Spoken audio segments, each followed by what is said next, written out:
पहला प्रश्न, क्या धरती पर स्वर्ग उतारा जा सकता है? क्या भविष्य में कभी एक स्वस्थ, महत्वाकांक्षाओं और उत्तेजनाओं से मुक्त और प्रेमपूर्ण समाज का निर्माण हो सकता है?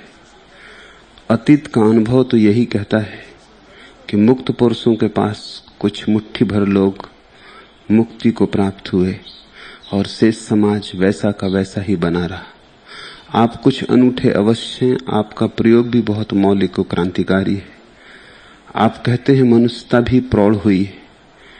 क्या इस बार हम कुछ नए की आशा संजो सकते हैं? अरुण, पृथ्वी पर स्वर्ग उतारने की कोई जरूरत नहीं। पृथ्वी स्वर्ग है,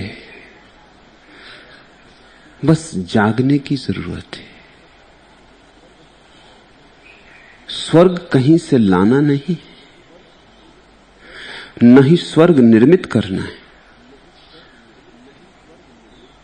स्वर्ग में हम जी रहे लेकिन सोए हुए। हमारे चारों तरफ स्वर्ग का उल्लास प्रवाहित है, स्वर्ग की रंगरेलियां चल रही, लेकिन आदमी मूर्छित है। वो अपने मन में खोया है।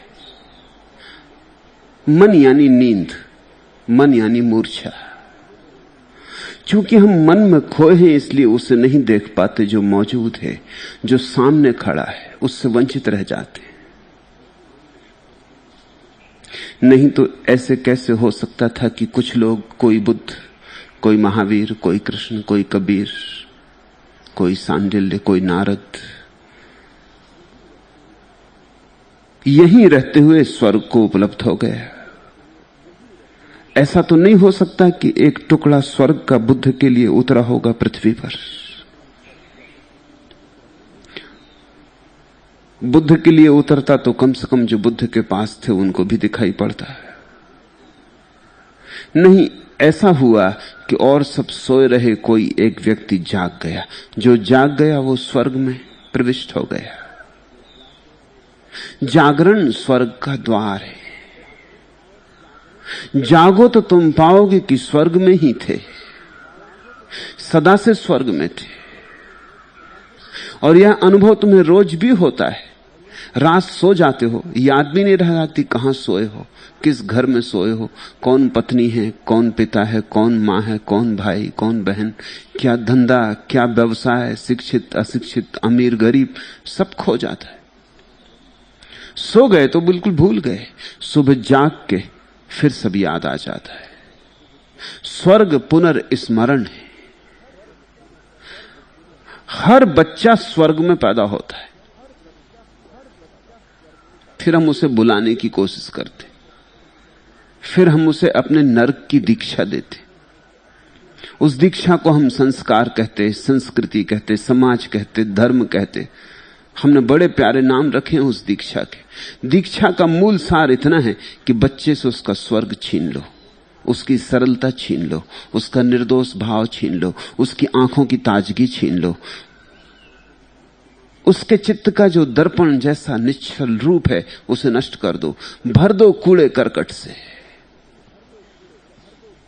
बच्चा पैदा होता है तो ना हिंदू होता, ना मुसलमान, ना ईसाई, ना जैन। बनाओ उसे जल्दी हिंदू, मुसलमान, जैन, ईसाई, बौद्ध, कहीं देर ना हो जाए।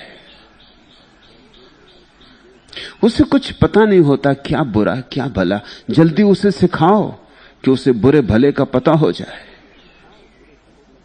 उसे कुछ पता नहीं भविष्य का, अतीत का। उसे समय की भाषा सिखाओ, उसे अतीत की याददाश्तें सिखाओ, उसे भविष्य की आकांक्षाएं दो। उसे कुछ पता नहीं कि महत्वाकांक्षी होना चाहिए। उसे दौड़ में लगाओ, उससे कहो तुझे प्रथम आना है। उसे सिखाओ कि दूसरों की गर्दन काटनी है। उसे सिखाओ कि अपने जीने के लिए यह बिल्कुल जरूरी है कि दूसरों की गर्दन काटी जाए। उसे सिखाओ कि दूसरों के सिरों की सीढ़ियां बनाओ और चढ़ते जाओ। उसे सीढ़ी चढ़ना सिखाओ। कहां पहुंचेगा ये कुछ पता नहीं, कोई कभी उस सीढ़ी से कहीं पहुंचा है इसका भी पता नहीं, मगर चढ़ते जाओ और चढ़ते जाओ।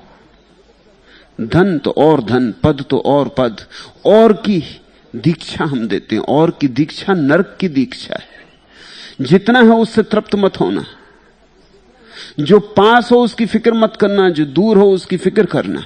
जो मिले उसको भूल जाना, जो न मिले उसके सपने देखना।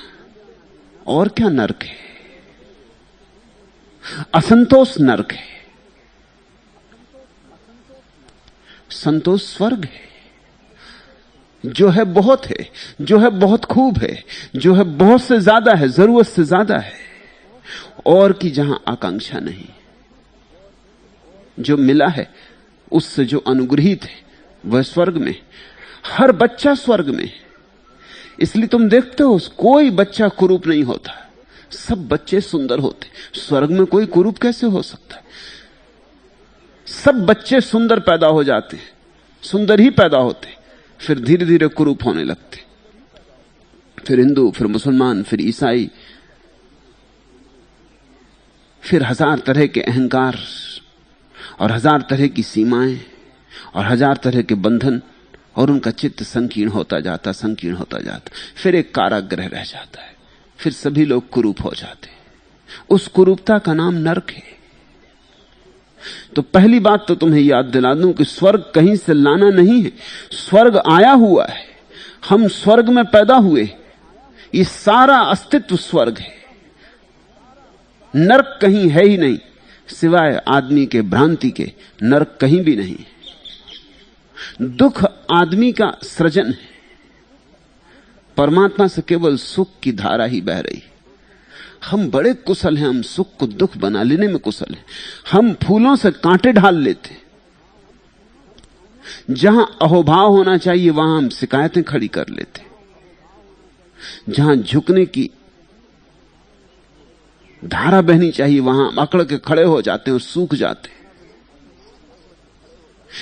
गलती हमारी है, पृथ्वी की कोई गलती नहीं है। पृथ्वी सर्वांग सुंदर है, इसलिए यह हो सका कि जो जाग गया वो स्वर्ग में प्रविष्ट हो गया। बुद्ध यहीं स्वर्ग में रहे। मैं यहीं स्वर्ग में हूं, तुम भी उसी दुनिया में हो, मैं भी उसी दुनिया में हूं। हम कहीं अलग अलग दुनियाओं में नहीं, पर मेरे देखने का ढंग और तुम्हारे देखने का ढंग और। तो स्वर्ग देखने के ढंग की बात है, नरक भी देखने के ढंग की बात है। हमारी दृष्टि बदलनी चाहिए। दृष्टि ही सृष्टि है, उससे ही हम सृजन करते। जागो और तुम स्वर्ग में प्रविष्ट हो जाओगे, और स्वर्ग तुम में प्रविष्ट हो जाएगा।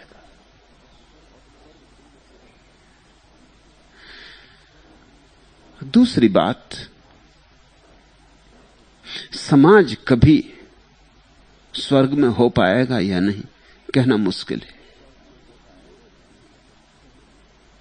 होना चाहिए, मगर हो पाएगा या नहीं कहना मुश्किल है।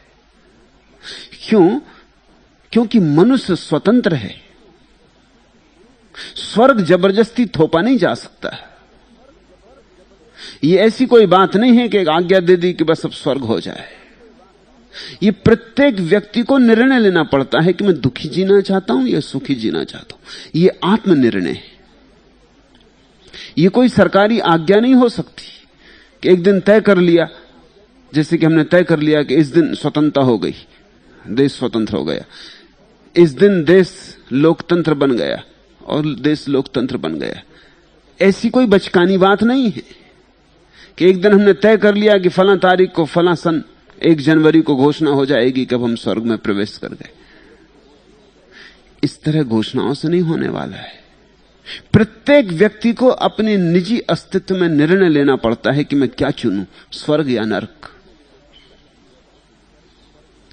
ये प्रत्येक व्यक्ति की आंतरिक स्वतंत्रता है। इस स्वतंत्रता में गरिमा है और खतरा भी है। थोड़ा समझो, अगर स्वर्ग अनिवार्य हो तो स्वतंत्रता नष्ट हो जाएगी। अगर स्वर्ग ऐसा हो कि उससे अलग होने का उपाय ही ना हो कि तुम्हें स्वर्ग में होना ही पड़े, तुम लाख उपाय करो तुम दुखी ना हो सको, तो वो सुख भी सुख नहीं रह जाएगा, उसमें स्वतंत्रता खो गई। और स्वतंत्रता सुख की एक अनिवार्य आधारशिला है। जो स्वर्ग जबरदस्ती मिल जाएगा वो कैसा स्वर्ग होगा। इसलिए स्वर्ग की संभावना में ही नरक भी छिपा है। समझ लेना बात को। स्वतंत्रता का अर्थ ही यह होता है। अगर तुमसे कोई कहे कि तुम्हें अच्छे काम करने की स्वतंत्रता है, तो इसका क्या मतलब होगा? इसका कोई मतलब नहीं होगा। अच्छे काम की स्वतंत्रता में बुरे काम की स्वतंत्रता सम्मिलित है। कोई कहे कि तुम्हें राम होने की स्वतंत्रता है, लेकिन राम होने की स्वतंत्रता में रावण होने की स्वतंत्रता सम्मिलित है। अगर तुम रावण हो ही ना सको तो फिर राम होने की स्वतंत्रता का अर्थ क्या है? रावण भी हो सकते हो, इसलिए राम होने का मजा है। नरक में हो सकते हो, इसलिए स्वर्ग में होने का मजा है। बीमार हो सकते हो, इसलिए स्वास्थ्य में रस है। मर सकते हो, इसलिए जीवन प्यारा है।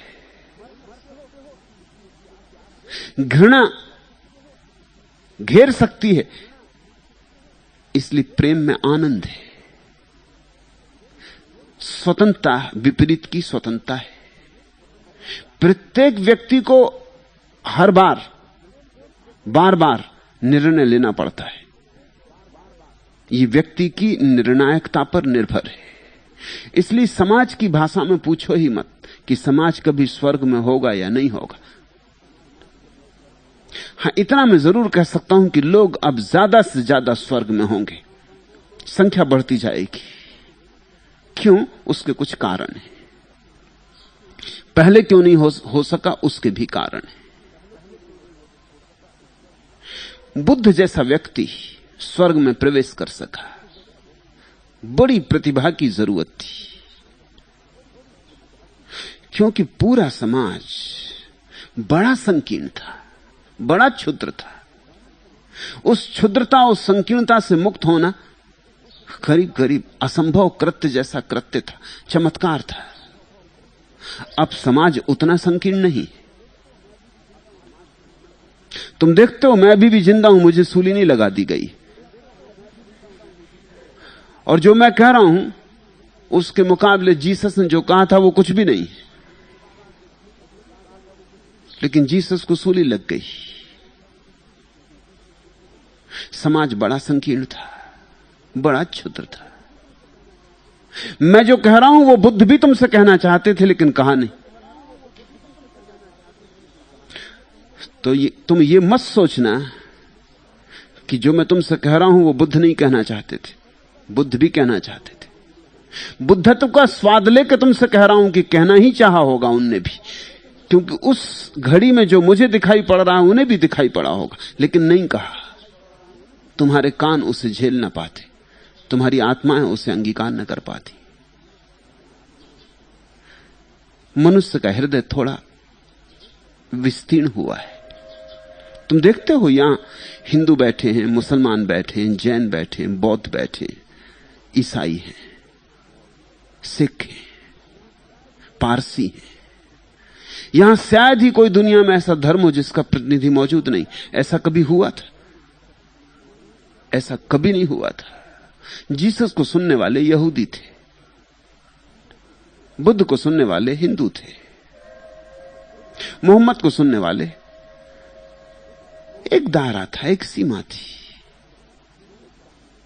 ऐसा संगम कभी घटा है? घट ही नहीं सकता था, असंभव था। मनुष्य इतना प्रौढ़ नहीं था।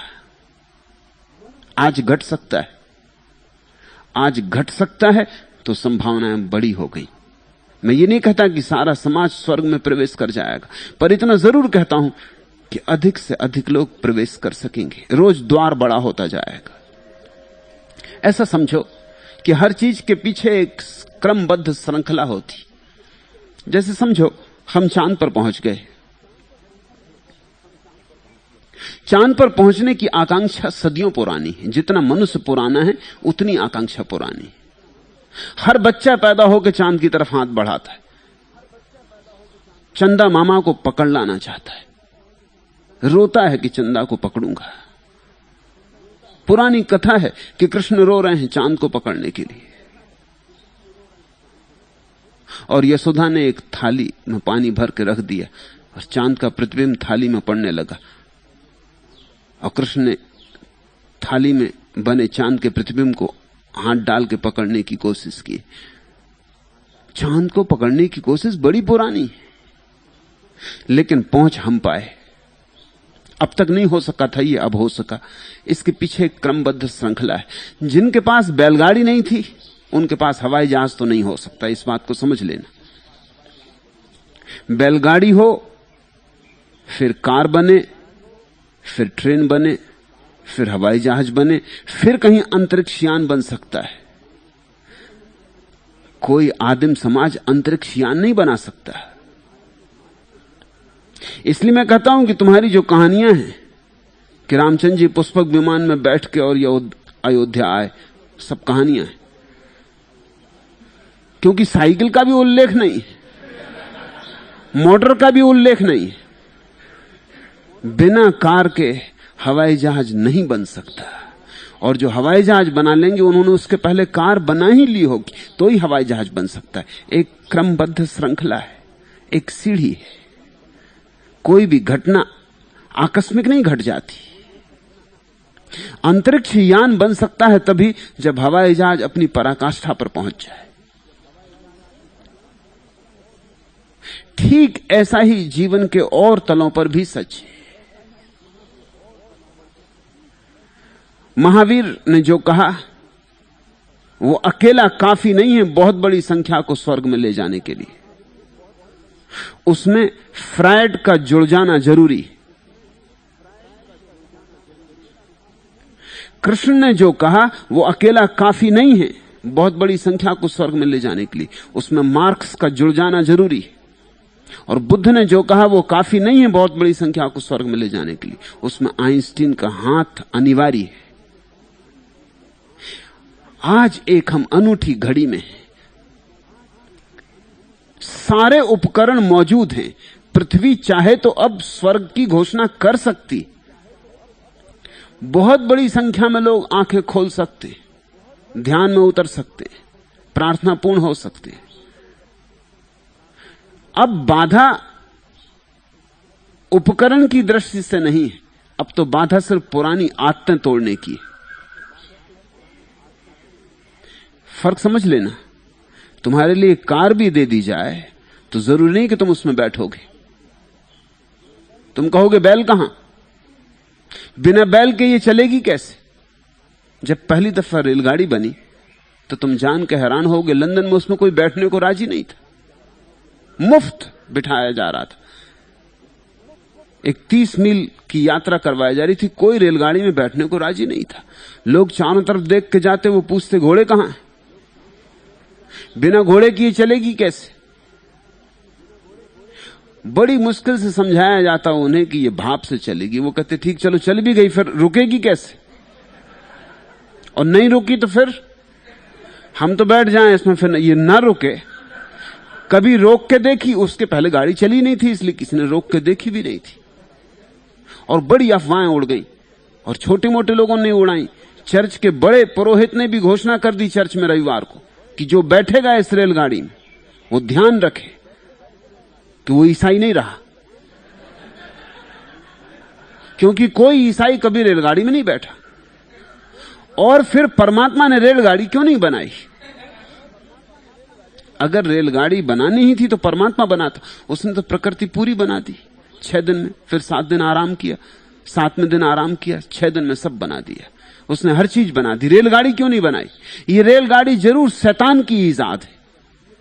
ये तर्क जचा लोगों को, फतवा मिल गया ऊपर से कि कोई रेलगाड़ी में न बैठे। कोई बैठने को राजी नहीं था। तुम हैरान होगे कि लोगों को पैसे देने पड़े, और जो बैठने को राजी हो वो इस तरह के लोग थे, अपराधी, जुआरी, शराबी, जिनने कहा कि चलो ठीक है, रहे तो रहे, न रहे तो भी क्या, ईसाई न रहे तो भी क्या, और शैतान की गाड़ी चलो ठीक है, हम तो पुराने शैतान के शिष्य। वो बैठ गए। सिर्फ 8 आदमी जिस गाड़ी में 300 लोगों के बैठने की व्यवस्था थी, सिर्फ 8 आदमी बैठे। पूरे लंदन में 8 हिम्मतवर आदमी मिले, वो भी छाती कड़ी करके बैठे थे कि पता नहीं क्या होने वाला है। रेलगाड़ी मौजूद है लेकिन बैठने को कोई राजी नहीं। आज ऐसी ही घड़ी है। मैं तुमसे जो कह रहा हूं लेकिन उसको तुम सुनने को राजी नहीं, सुन भी लो तो करने को राजी नहीं। तुम्हारी पुरानी आदतें, तुम्हारे पुराने विश्वास, तुम्हारी पुरानी श्रद्धाएं बाधा बन रही। उपकरण तो मौजूद है लेकिन कितनी देर तक ये बाधा बनेगी? 8 आदमी भी बैठ गए, अगर वही 8 आदमी मेरे सन्यासी हो गए, 8 आदमी भी अगर बैठ गए तो ये रेलगाड़ी चल पड़ेगी। और एक बार चल पड़ी तो संख्या बैठने वालों की बढ़ती जाएगी। अब सारी दुनिया बैठ रही है, अब किसी को चिंता नहीं। अब कोई पूछते ही नहीं कि रेलगाड़ी रुकेगी कि नहीं रुकेगी, इसको रोकोगे कैसे, इसमें घोड़े कहां, बैल कहां, कौन चला रहा है, इसके भीतर कोई भूत प्रेत तो नहीं है, शैतान का हाथ तो नहीं। और शक्ल भी रेलगाड़ी की और इंजन की कुछ शैतान जैसी लगती, यमदूत जैसा मालूम होता है इंजन, और इतनी ताकत से चलता है, धड़धड़ा के चलता है, पता नहीं क्या होगा परिणाम इसका।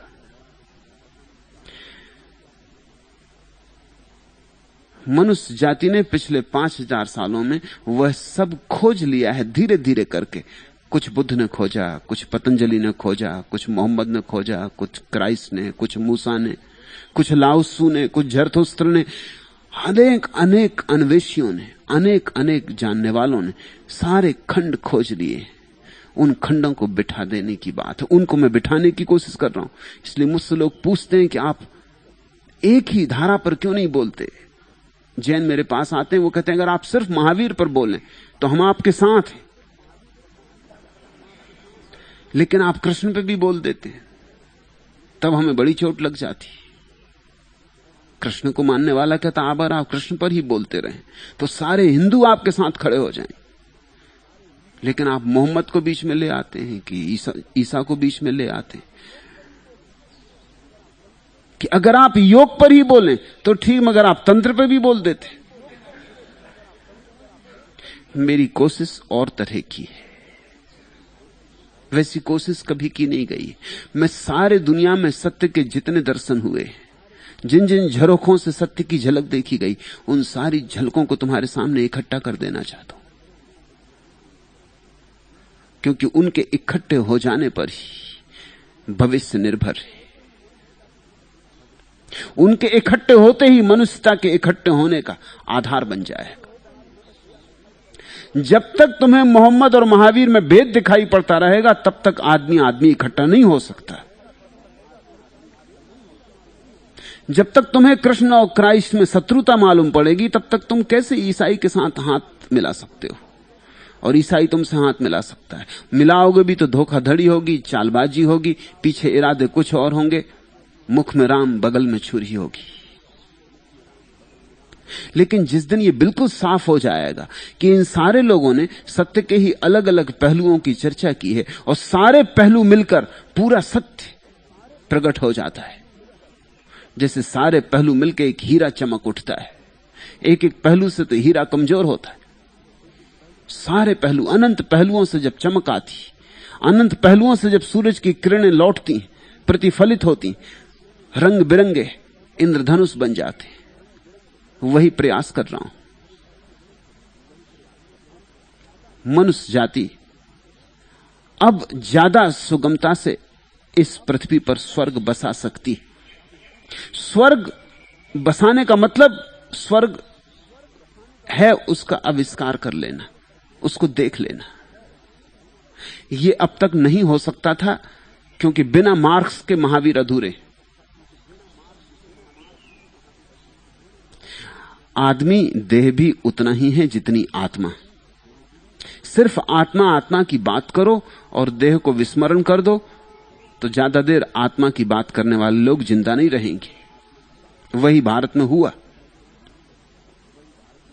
हमने जरूरत से ज्यादा आत्मा की बात कर दी, और करने का कारण था क्योंकि हमने देखे महावीर, हमने देखे कृष्ण, हमने देखे बुद्ध, हमने वो अपूर्व ज्योति देखी आत्मा की, क्या हम एकदम विमोहित हो गए, सम्मोहित हो गए।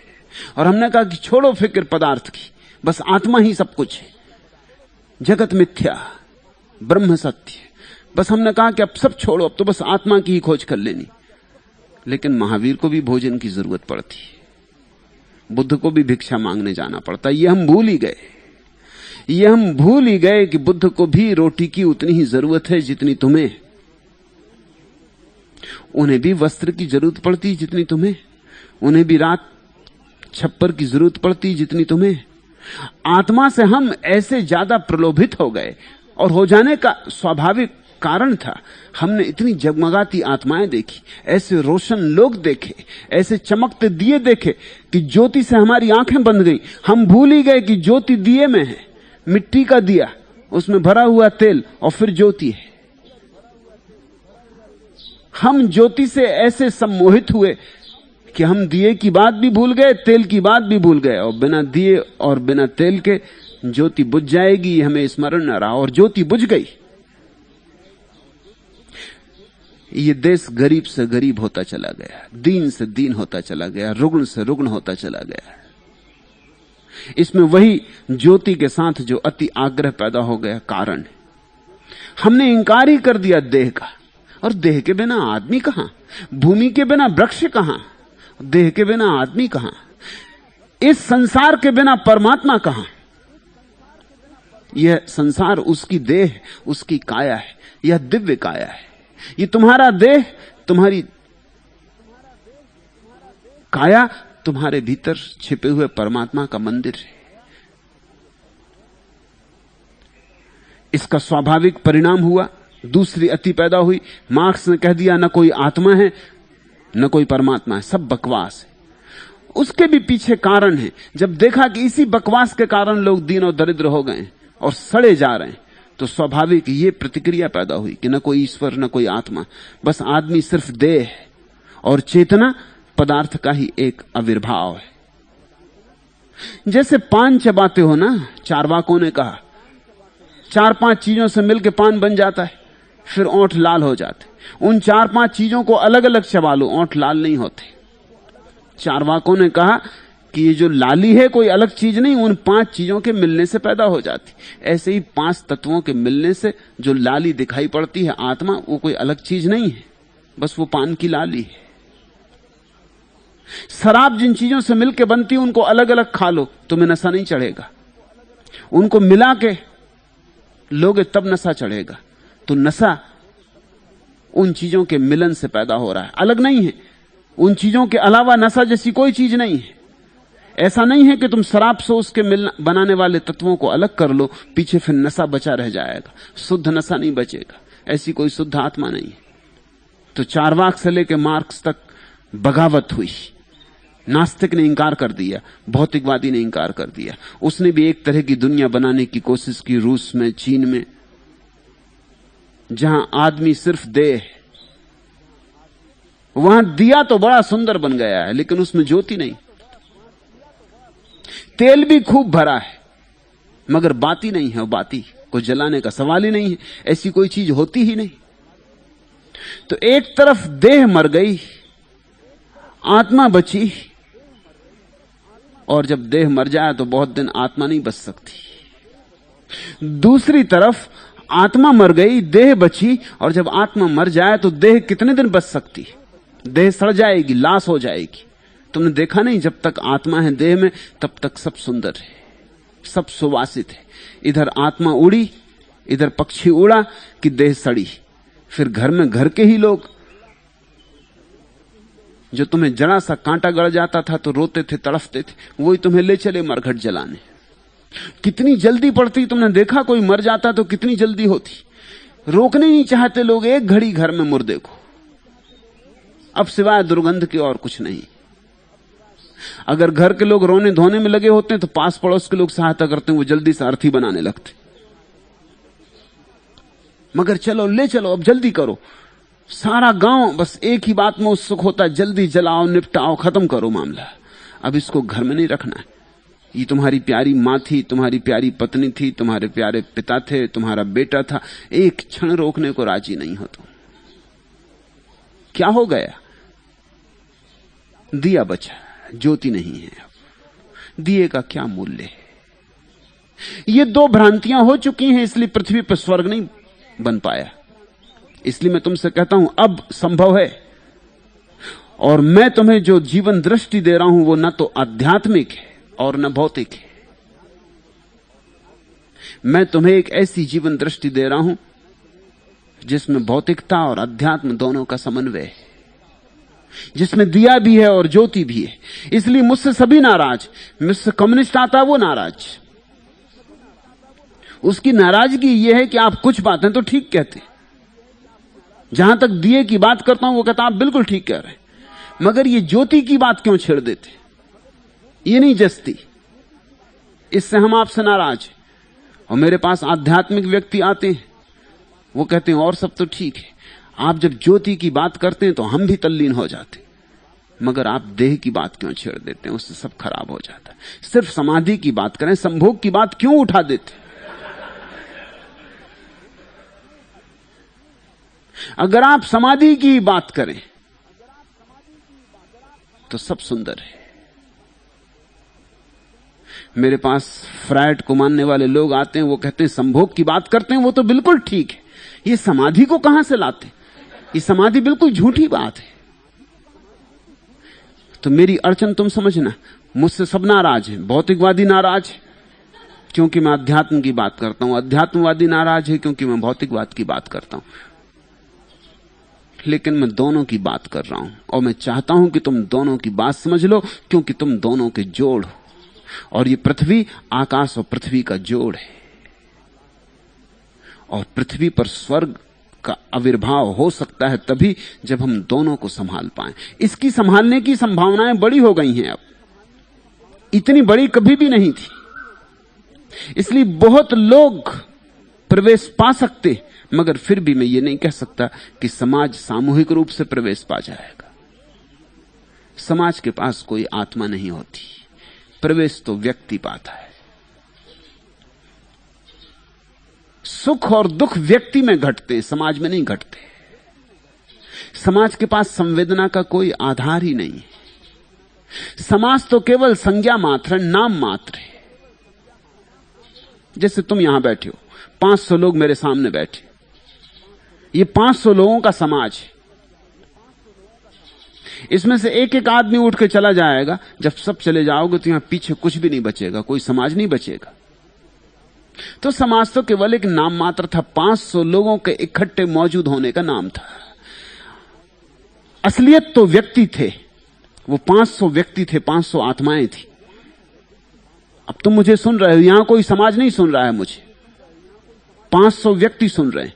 प्रत्येक व्यक्ति सीधा मुझे सुन रहा है, मेरे और व्यक्ति के बीच में कोई समाज नहीं।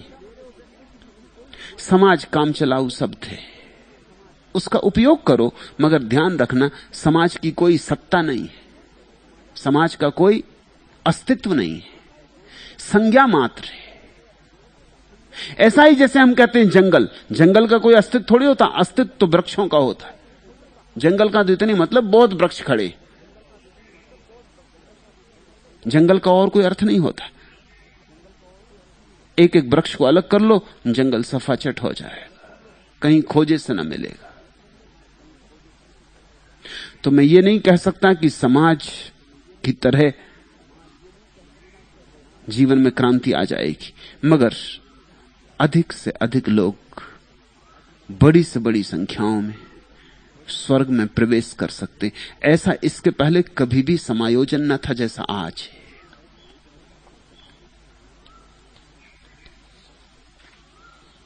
दूसरा प्रश्न, कान्हा आज अंतिम होली है, क्या होली नहीं खेलोगे? राधा, होली ही खेल रहा हूं, कभी होली कभी होला। 24 घंटे वही चल रहा है, तुम्हें रंगने के धंधे में ही लगाऊं। रंगरेज ही हो गया हूं। काम ही कुछ और नहीं कर रहा। जो आदमी मुझे दिखता है बस मैं उसे रंगने में लग जाता हूं। इसलिए जो रंगे जाने से डरते हैं वो मेरे पास ही नहीं आते, वो दूर दूर रहते, कहीं रंग की कोई बूंद उन पर ना पड़ जाए। मैं अपने रंग में ही तुम्हें रंग रहा हूं। यहां होली वर्ष में एक आध दिन नहीं आती, होली ही चलती, सब दिन एक से, और सब दिन रंगने का काम ऐसे ही चलता रहता है। एक आध दिन होली क्या खेलनी, एक आध दिन होली खेलने के पीछे भी मनोविज्ञान है। ये जो एक दिन की होली है, इस तरह के उत्सव सारी दुनिया में है, अलग अलग ढंग से, मगर इस तरह के उत्सव हैं। ये सिर्फ इतना बताता है कि मनुष्य तक कितनी दुखी ना होगी। एक दिन उत्सव मनाती और 365 दिन शेष दुखी और उदास। ये एक दिन थोड़े मुक्त भाव से नाच कूद लेती, गीत गा लेती, मगर ये एक दिन सच्चा नहीं हो सकता, क्योंकि बाकी पूरा वर्ष तो तुम्हारा और ही ढंग का होता है। ना उसमें रंग होता है, ना गुलाल होती। तुम पूरे वर्ष तो मुर्दे की तरह जीते हो, और एक दिन अचानक नाचने को खड़े हो जाते हो। तुम्हारे नाच में बेतुकापन होता है, तुम्हारे नाच में जीवंतता नहीं होती। जैसे लंगड़े लूले नाच रहे हो, बस वैसा तुम्हारा नाच होता है। या जिनको पक्षाघात लग गया है, वो अपनी अपनी बैसाखी लेकर नाच रहे हैं, ऐसा तुम्हारा नाच होता है। तुम्हारा नाच जब मैं देखता हूं होली इत्यादि के दिन, तो मुझे शंकर जी की बारात याद आती। तुम्हें नाच भूल ही गया है, तुम्हें उत्सव का अर्थ ही नहीं मालूम है, इसलिए तुम्हारा उत्सव का दिन गाली गलौज का हो जाता है। जरा देखो, तुम्हारे गैर उत्सव के दिन औपचारिकता के दिन होते हैं, शिष्टाचार सभ्यता के दिन होते हैं, और तुम्हारे उत्सव का दिन गाली गलौज का दिन हो जाता है। ये गाली गलौज तुम भीतर लिए रहते होगे, नहीं तो ये निकल कैसे पड़ती। ये होली के दिन अचानक तुम गाली गलौज क्यों बकने लगते हो? और रंग फेंकना तो ठीक है, लेकिन तुम नालियों की कीचड़ भी फेंकने लगते हो। तुम कोलतार से भी लोगों के चेहरे पोतने लगते हो। तुम्हारे भीतर बड़ा नर्क है, तुम उत्सव में भी नर्क को ले आते हो, और तुम्हारा उत्सव जल्दी ही गाली गलौज में बदल जाता है, देर नहीं लगती। तुम्हारी असलियत प्रकट हो जाती, तुम्हारा शिष्टाचार, तुम्हारी औपचारिकताएं सब थोथी, ऊपर ऊपर। गाली ज्यादा असली मालूम होती, क्योंकि जैसे ही तुम्हें मौका मिलता है, जैसे ही तुम्हें सुविधा मिलती, तुम्हारे भीतर से गाली निकल आती। कांटे निकलते हैं जब तुम्हें सुविधा मिलती, वैसे तुम बड़े भले मालूम पड़ते हो। वो भलापन तुम्हारा पुलिस के डर से, वो भलापन तुम्हारा स्वर्ग मोक्ष नरक इत्यादि के भय और लोभ से। तुम्हारा परमात्मा भी एक बड़े पुलिस वाले से ज्यादा और कुछ भी नहीं तुम्हारी आंखों में। वो तुम्हें डरा रहा, डंडा लिए खड़ा है कि सताऊंगा। लेकिन फिर भी इन सभी रुग्ण समाजों ने एक आध दिन छोड़ रखा है, क्योंकि नहीं तो आदमी पागल हो जाएगा। निकास के लिए ये दिन छोड़े गए, नहीं तो गंदगी इतनी इकट्ठी हो जाएगी कि आदमी बर्दाश्त न कर सकेगा, और एक सीमा आ जाएगी जहां गंदगी अपने से ही बहने लगेगी। एक सीमा है, उसके बाद वो ऊपर से बहने लगेगी। ये निकास के दिन है, ये असली उत्सव नहीं है। रंग वगैरह फेंकना ऊपर है, भीतर हिंसा है। तुमने देखा जब रंग एक दूसरे पर लोग चिपड़ते तो उसमें कोमलता नहीं होती, ना हार्दिकता होती, ना प्रेम होता, एक तरह की दुष्टता होती। तुम जाके देख सकते हो, जैसे दूसरे को सताने की इच्छा है। रंग तो बहाना है, और रंग ऐसा पोत देना है कि बच्चों को याद रहे, 2-4 दिन छुड़ा छुड़ा के मर जाए तो न छूटे। तुम्हारे भीतर कुछ गंदा कुत्सित भरा हुआ है।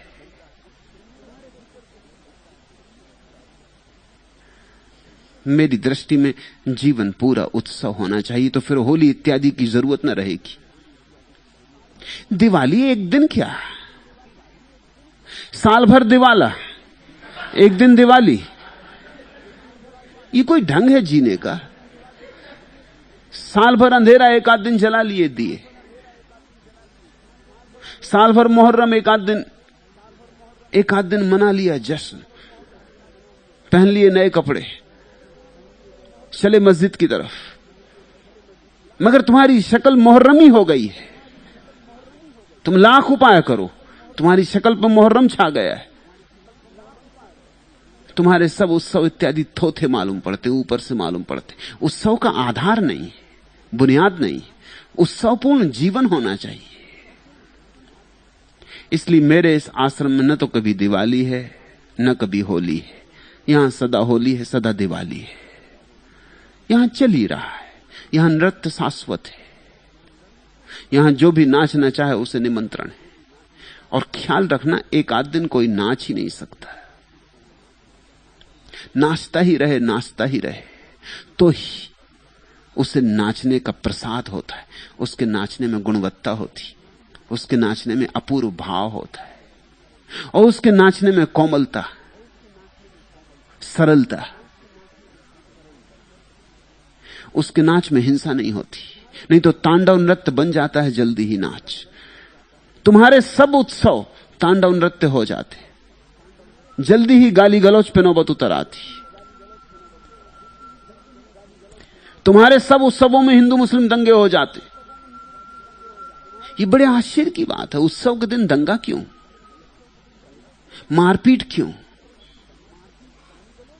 एक दूसरे को सताने की इच्छा क्यों, गाली गलौज क्यों, गंदे अश्लील नाच क्यों?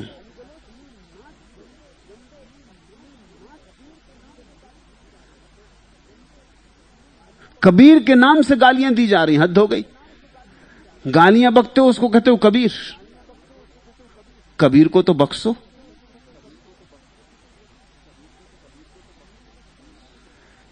पीछे कारण है, तुम्हारा जीवन दमित जीवन है।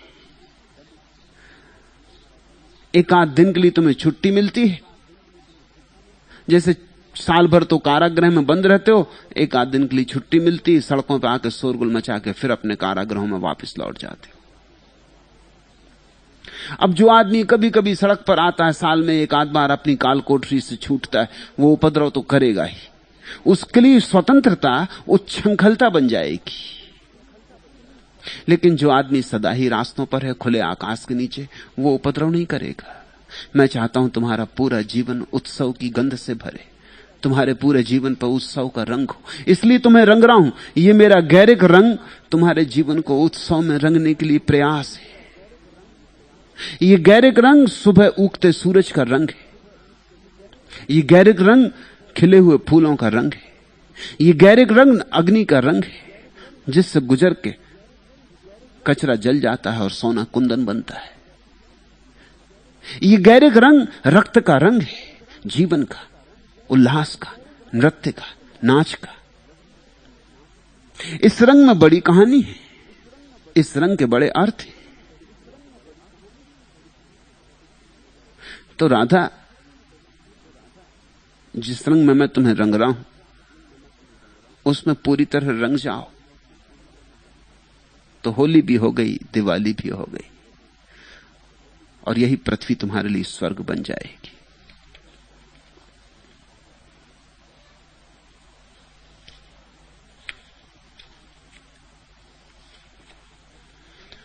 तीसरा प्रश्न, जब कुंडलनी या सक्रिय ध्यान में ऊर्जा जागृत होती है तो उसे नाचकर क्यों खत्म कर दिया जाता है? अरे कंजूस, तुम भारत के सच्चे प्रतिनिधि मालूम होते।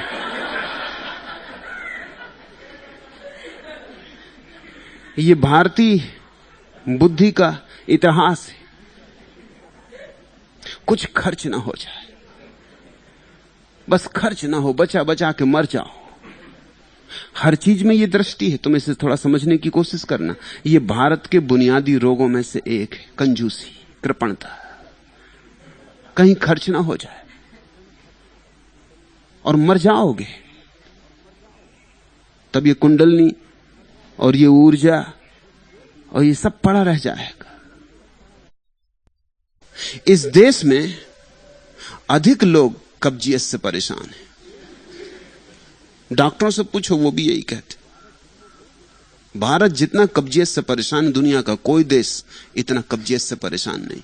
ये कब्जियत आध्यात्मिक है, इसमें मनोविज्ञान है।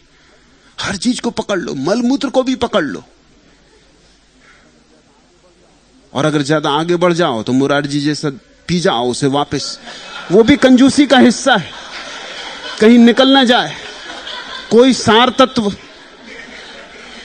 खो ना जाए। रिसाइकलिंग, फिर डाल दो भीतर,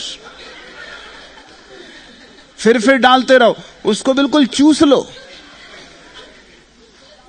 कुछ निकल ना जाए। इसलिए तुम मल तक को पकड़ लेते हो भीतर, उसको छोड़ते ही नहीं। कुछ खर्चा हुआ जा रहा है, सड़ गए हो इसी में।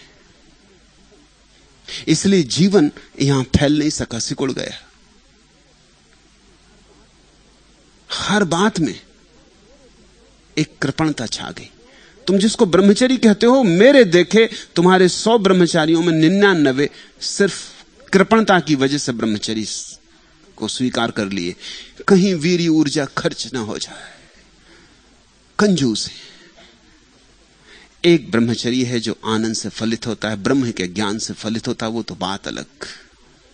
मगर जिनको तुम आमतौर से ब्रह्मचारी कहते हो, ये ब्रह्मचारी सिर्फ कृपण है, कंजूस है। इनका सिर्फ भाव इतना ही है कि कहीं कुछ खर्च ना हो जाए। ये मरे जा रहे हैं, हर चीज को रोक लो और सब पड़ा रह जाएगा। तुम्हारा वीर्य, तुम्हारी ऊर्जा, तुम्हारी कुंडली सब पड़ी रह जाएगी, सब मरघट पर जलेगी। और मजा यह है कि जो जितना रोकेगा उतने ही कम उसके पास ऊर्जा होगी। इस विज्ञान को ठीक से ख्याल में ले लेना, क्योंकि कुछ चीजें हैं जो बांटने से बढ़ती और रोकने से घटती। परमात्मा तुम्हारे साधारण अर्थशास्त्र को नहीं मानता। ऐसा समझो कि एक कुआं है, उसमें से तुम रोज पानी भर लेते हो ताजा ताजा, तो नया ताजा पानी आ जाता है, झरनों से नया पानी आ रहा है। तुम अगर कुएं से पानी ना भरोगे तो तुम ये मत समझना कि कुएं में पानी के झरने बहते रहेंगे, कुआं भरता जाएगा और एकदम पूरा भर जाएगा। कुएं में उतना ही पानी रहेगा। फर्क इतना ही रहेगा, अगर तुम भरते रहे तो ताजा पानी आता रहेगा, कुएं का पानी जीवंत रहेगा। और अगर तुमने न भरा तो कुएं का पानी सड़ जाएगा, मर जाएगा, जहरीला हो जाएगा। और जो झरने कुएं को पानी दे सकते थे, तुमने भरा ही नहीं, उन झरनों की कोई जरूरत नहीं रही। वे झरने भी धीरे धीरे अवरुद्ध हो जाएंगे, उन पर पत्थर जम जाएंगे, कीच जम जाएगी, मट्टी जम जाएगी, उनका बहाव बंद हो जाएगा। तुमने हत्या कर दी कुएं की। मनुष्य एक कुआं है। जैसे हर कुआं सागर से जुड़ा है, नीचे झरनों से दूर विराट सागर से जुड़ा है, जहां से सब झरझर के आ रहा है, ऐसे ही मनुष्य भी कुआं है और परमात्मा के सागर से जुड़ा है। कंजूसी की यहां जरूरत ही नहीं, लेकिन प्रेम में आदमी डरता है कि कहीं खर्चा ना हो जाए। छोटे मोटे आदमियों की बात छोड़ दो, सिगमंड फ्रायड जैसा आदमी भी ये लिखा है कि बहुत लोगों को प्रेम मत करना, नहीं तो प्रेम की गहराई कम हो जाएगी। जैसे एक को प्रेम किया तो ठीक, फिर 2 को किया तो आधा आधा बढ़ गया, फिर 3 को किया तो 1/3 मिला एक को। ऐसे 50-100 आदमियों को प्रेम में पड़ गए कि बस फैल गया सब, बहुत पतला हो जाएगा, गहराई न रह जाएगी। फ्रायड बिल्कुल नासमझी की बात कह रहा है। फ्रायड यहूदी था, वो यहूदी कंजूसी उसके दिमाग में सवार है। तुम जितना प्रेम करोगे उतना ज्यादा तुम प्रेम पाओगे, उतना प्रेम करने की क्षमता बढ़ेगी,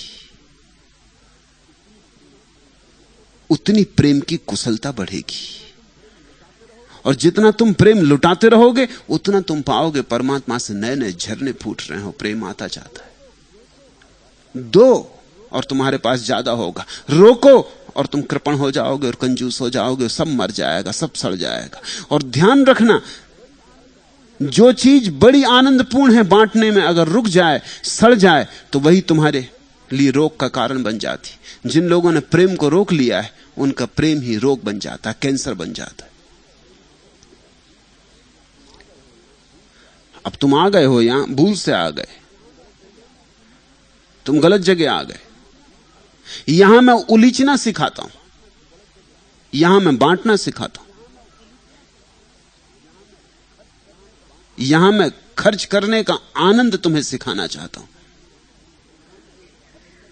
और तुम पूछते हो जब कुंडलिनी या सक्रिय ध्यान में ऊर्जा जागृत होती तो उसे नाचकर क्यों खत्म कर दिया जाता? नाचने से ऊर्जा खत्म नहीं होती, नाचने से ऊर्जा निखरती है, नाचने से ऊर्जा बढ़ती है, और जितनी बढ़ती है उतनी तुम्हारे भीतर पैदा होती। जितना सृजनात्मक व्यक्ति होता है उतना शक्तिशाली व्यक्ति होता है। तुमने अगर एक गीत गाया तो तुम दूसरा गीत गाने में समर्थ हो जाओगे, और दूसरा गीत पहले से ज्यादा गहरा होगा, फिर तुम तीसरा गीत गाने में समर्थ हो जाओगे, वो उससे भी ज्यादा गहरा होगा। जैसे जैसे गीत गाते जाओगे वैसे तुम पाओगे नई तलें उघरने लगी, नए गहराइयां प्रकट होने लगी, तुम्हारे भीतर नए आयाम छूने लगे। लेकिन तुम डर से पहले ही गीत रोके बैठे हो कि कहीं गाया और कहीं गान की ऊर्जा खत्म हो गई और कुंडली फिर सो गई तो मारे गए। तो तुमको सिखाया गया कि शक्ति जगा के और बस पकड़े रहना भीतर, उसको पकड़े रख सकते हो मगर वहीं अटके रह जाओगे। ये पकड़ने का भाव भी तो यही कह रहा है कि मैं संसार से अलग, मैं अस्तित्व से अलग, मुझे अपनी फिक्र करनी। अलग हम हैं नहीं। तो देयम वस्तु गोविंद तुभ्यमेव समर्पे, उसी से मिलता है उसी को लौटा देते। अब तुम ऐसा समझो कि गंगा अपने पानी को रोक ले कि ऐसे सागर में गिर जाऊंगी तो मारी गई, सब पानी खत्म हो जाएगा। ऐसा रोज रोज गिरती रही सागर में, ये जो करोड़ों करोड़ों गैलन पानी रोज सागर में डाल रही हूं खत्म हो जाएगा तो बस सूख जाऊंगी। बिल्कुल रोक ले अपने पानी को तो क्या परिणाम होगा? सड़ जाएगी। सागर में देने से सड़ती नहीं। सागर में पानी उतर जाता है, फिर मेघ बन जाते हैं, फिर हिमालय पे बरस जाते हैं, फिर गंगोत्री में बह आते हैं। एक वर्तुल है। गंगा सागर को देती है, सागर गंगा को दे देता है। यहां तुम जितना दोगे उतना पाओगे। यहां देना पाने की कला है। नाचो, गाओ, सृजनात्मक हो। इस पीड़ा से भारत बहुत ज्यादा परेशान रहा है। यहां के तथाकथित योगी भी दुकानदार की भाषा बोलते। खर्चा ना हो जाए, अपनी ऊर्जा संभाल कर रखो। नाचना तो दूर, तुम्हें सिखाया जाता है कि जब ध्यान करने बैठो तो शरीर हिले भी नहीं, क्योंकि जरा ही हिले और छलक गई ऊर्जा, फिर हिलना ही मत, पत्थर की तरह बैठ जाना। मैं तुमसे कहता हूं नाचो, मैं कहता हूं तुम बांटो, उंडेल दो सागर में ऊर्जा को। जिसने दी है वो और देगा। इतनी घबराहट क्या? इतना भी भरोसा नहीं है परमात्मा पर कि जिसने अब तक दिया है वो आगे भी देगा। तुम इतने डरे हुए आदमी मालूम होते हो कि तुम अगर सांस भीतर लो लोगे तो बाहर ना निकालोगे, क्योंकि अगर बाहर निकाल दी फिर ना आई तो फिर न लौटी, फिर क्या करेंगे? शक्ति खत्म हो गई, अपने हाथ से चली गई। ले लो सांस और संभाल के बैठ जाओ भीतर, बस मर जाओगे उसी सांस के साथ। तुम देते रहो, जिसने दी है वो देगा। इतने दिन तक दिया, अब तक दिया, सब रूप में दिया। इतने घबराते क्यों? ये आस्था की कमी है, ये श्रद्धा की कमी है।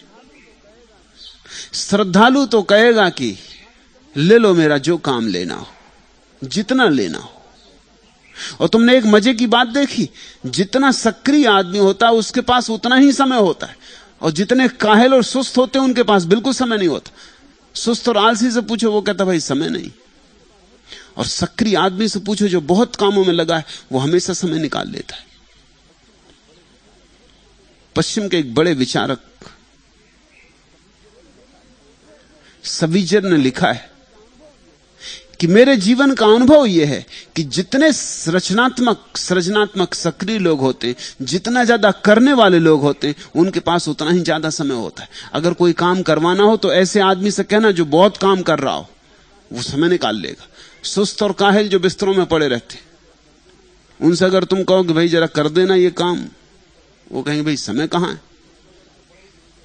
वो अपनी शक्ति बचाए पड़े हैं बिस्तर में, अपनी रजाई ओढ़े कि कहीं शक्ति खर्च ना हो जाए, वहीं रजाई में मर जाओगे। ये कंजूसी छोड़ो, इस कंजूसी से मेरी जरा भी सहमति नहीं। मैं तुमसे कहता हूं जीवन की उत्फुल्लता से जियो। और ये अनेक अर्थों में समझ लेने की बात है। ब्रह्मचर्य आना चाहिए, थोपा नहीं जाना चाहिए, कंजूसी के कारण नहीं थोपा जाना चाहिए। ब्रह्मचर्य आना चाहिए प्रेम की विराटता से।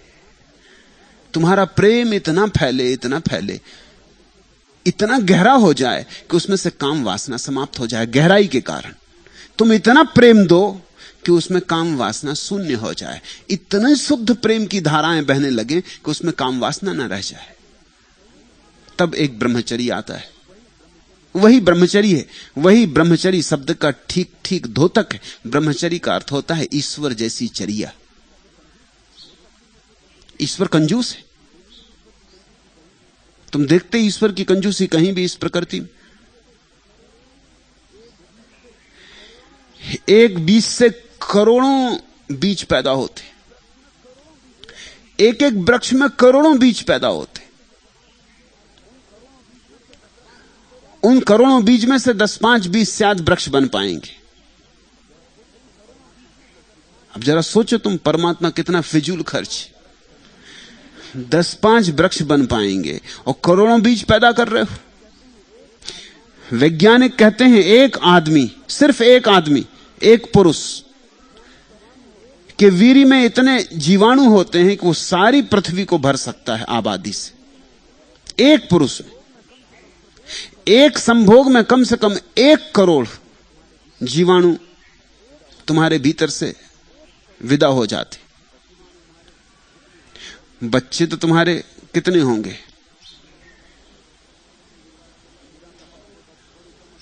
इंदिरा का वक्त होता तो थोड़े कम, अभी मुरारजी का थोड़े ज्यादा हो सकते। बाकी कितने? दर्जन 2 दर्जन कितने? इस समय पृथ्वी की जितनी आबादी है उतने जीवाणु एक पुरुष में होते, उतने बच्चे पैदा हो सकते हैं। और फिजूल खर्ची देखोगे भगवान की। 10-5 बच्चों के लिए इतने जीवाणु पैदा करना, ये मामला क्या है? भगवान कंजूस नहीं, फिजूल खर्च है।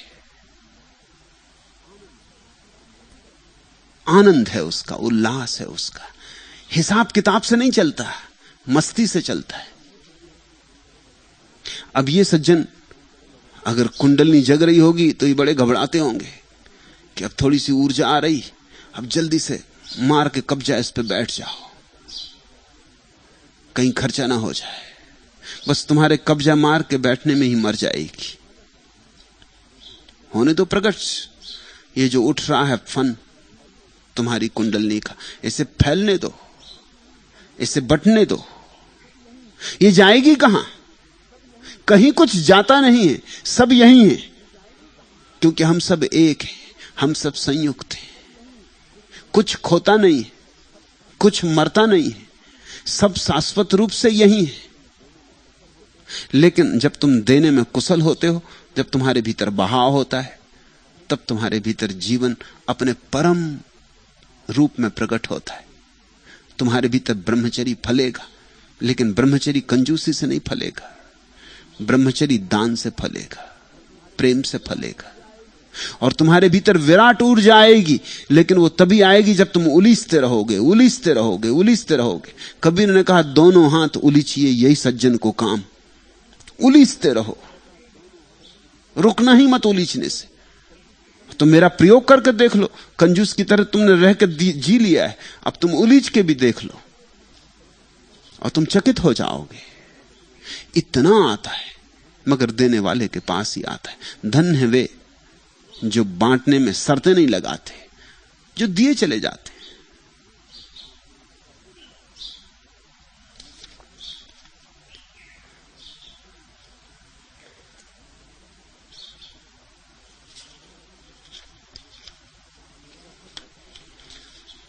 चौथा प्रश्न, आप मोरारजी देसाई की आलोचना क्यों करते हैं? क्या राजनीति अध्यात्म के विपरीत है? कौन मोरारजी देसाई? कभी नाम सुना नहीं। आपका मतलब मगरूर जी भाई देसाई से तो नहीं? यह एक नाम और मैंने सुना है, मारल जी भाई देसाई, MORAL, मारल। आलोचना मैंने उनकी कभी की नहीं। आलोचना करने योग्य उनमें कुछ है नहीं। आलोचना करने योग्य कुछ होना भी तो चाहिए। राजनीतिज्ञों में क्या हो सकता है आलोचना करने योग्य? उनके वक्तव्यों का मूल्य क्या है? दो कौड़ी मूल्य नहीं है। आलोचना मैंने उनकी कभी नहीं की। हां, कभी कभी मजाक करता हूं, उससे ज्यादा मूल्य नहीं मानता। कभी कभी तुम्हें हंसाने को, तो जब भी मैं उनकी मजाक करूं भूल के भी आलोचना मत समझना। और जब भी उनकी मजाक तुम सुनो या पढ़ो, कोष्ठक में जोड़ लेना अपनी तरफ से है, होली है, बुरा ना मानो।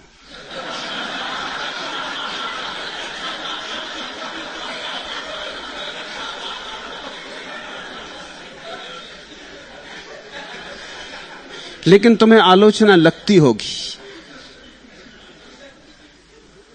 क्योंकि तुम आदी नहीं हो।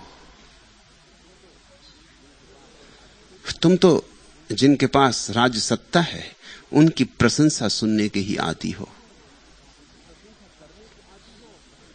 प्रशंसा करने के आदी हो, प्रशंसा सुनने के आदी हो। तुम राज सत्ता से ऐसे मोहित हो गए हो कि जिन व्यक्तियों का कोई भी मूल्य नहीं, वो पद पर बैठते से ही एकदम महामूल्य के हो जाते। और मजा यह कि पद से उतरते ही फिर निर्मूल्य हो जाते, फिर कोई नहीं पूछता उन्हें। पद पर होते हैं तो एकदम आकाश में उड़ जाते, और पद गया कि फिर कोई नहीं पूछता उन्हें। फूल मालाएं तो दूर, लोग जूते इत्यादि भी नहीं फेंकते, बिल्कुल ही भुला देते।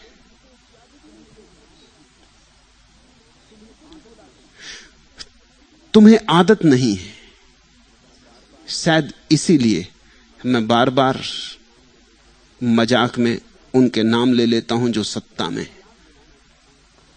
मैं तुम्हें याद दिलाना चाहता हूं कि सत्ता एक मखौल है, एक झूठ है, जिससे आदमियत मुक्त हो जाए तो अच्छा।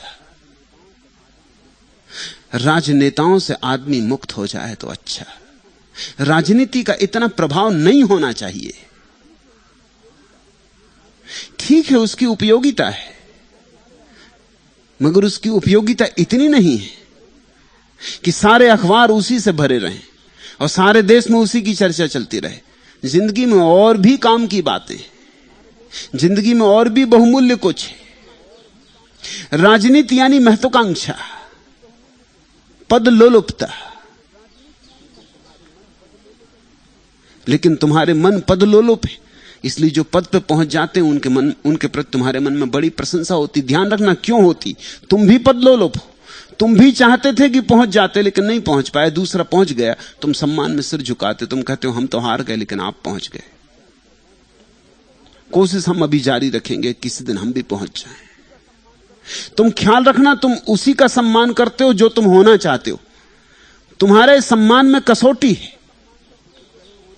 वे दिन अद्भुत दिन रहे होंगे जब लोगों ने बुद्ध का सम्मान किया और राजाओं की फिक्र न की। बुद्ध एक गांव में आए।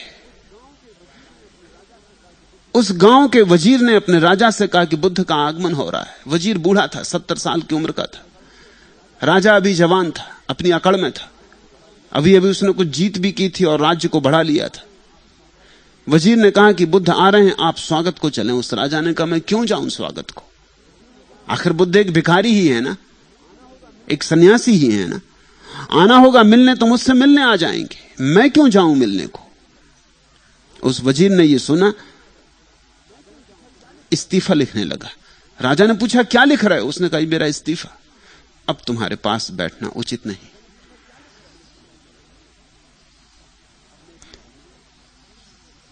अब मैं इस महल में नहीं रुक सकता। क्यों? राजा ने पूछा। उस वजीर ने कहा, जिस राजा को यह ख्याल आ जाए कि वो बुद्धों को भिखारी कह सके, उसकी छाया में भी बैठना पाप है, गुनाह है। क्षमा करें मुझे मुक्ति चाहिए। राजा को बोध आया, बात तो ठीक थी। उसने पूछा, लेकिन तुम मुझे समझाओ तो। उस वजीर ने कहा, समझाना क्या है? बुद्ध भी राजा थे, तुमसे बड़ी उनकी हैसियत थी, तुमसे बड़ा उनका राज्य था, और चाहते बढ़ाना तो बहुत बढ़ा सकते थे। उस सबको छोड़ दिया, लात मार दी। तुम अभी पदलोलुप हो, तुम अभी धन के पीछे पागल हो। यह आदमी उस पागलपन के बाहर हो गया। यह तुमसे बहुत आगे है, इसका सम्मान तुम्हें करना ही चाहिए। ऐसे दिन थे, राजा फकीरों का सम्मान करते थे। मोहम्मद ने तो कुरान में कहा है, कोई फकीर कभी किसी राजा के घर ना जाए। जब भी आना हो, राजा फकीर के घर आए।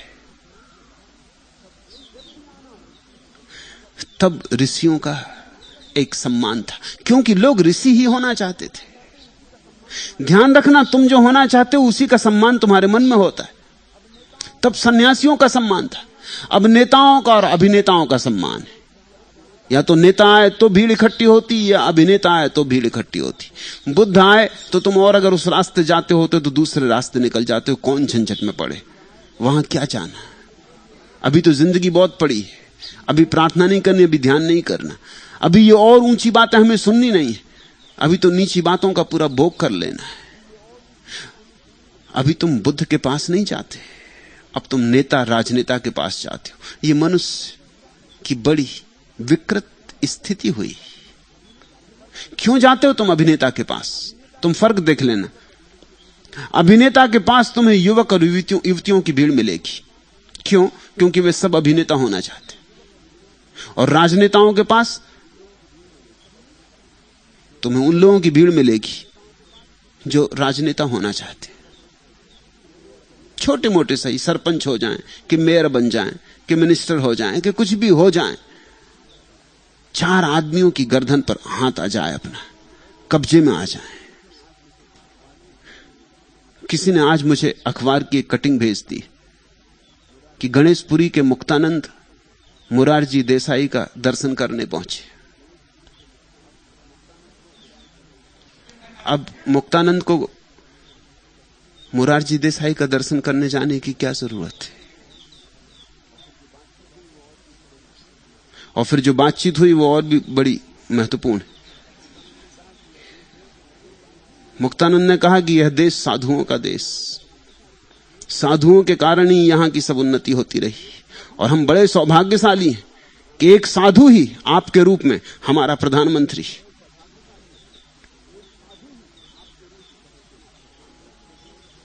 इस तरह के खुशामदानंद इस देश को विकृत करते रहे।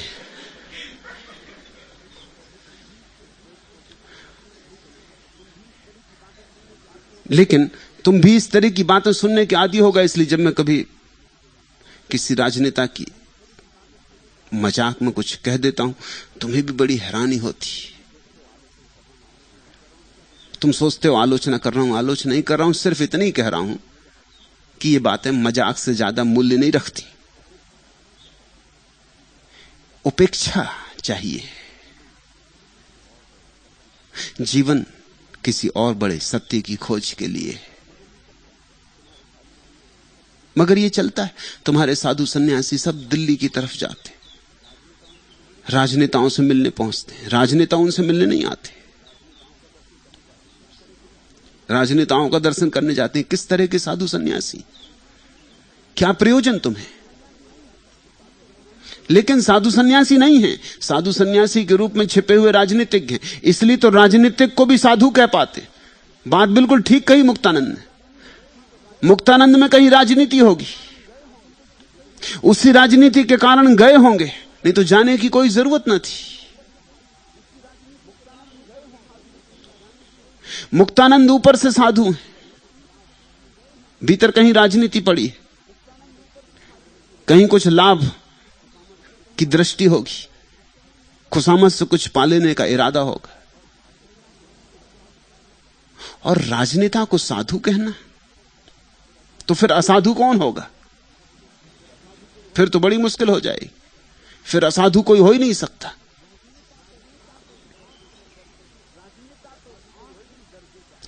राजनेता तो आखिरी दर्जे का असाधु है।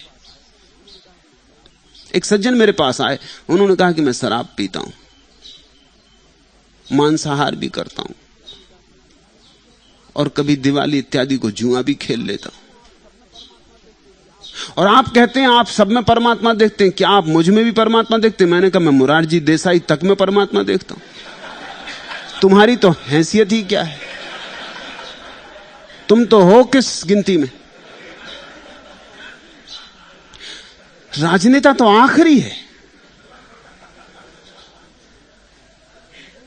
उसके कारण तो मनुष्य जाति बड़े कष्टों में पड़ी है। सारे युद्ध, सारी हिंसाएं, सारी जालसाजियां, सारी चालबाजियां। पद का आकांक्षी और साधु, लेकिन खुशामद करनी है। मैं किसी की स्तुति नहीं कर रहा हूं, आलोचना भी नहीं कर रहा हूं।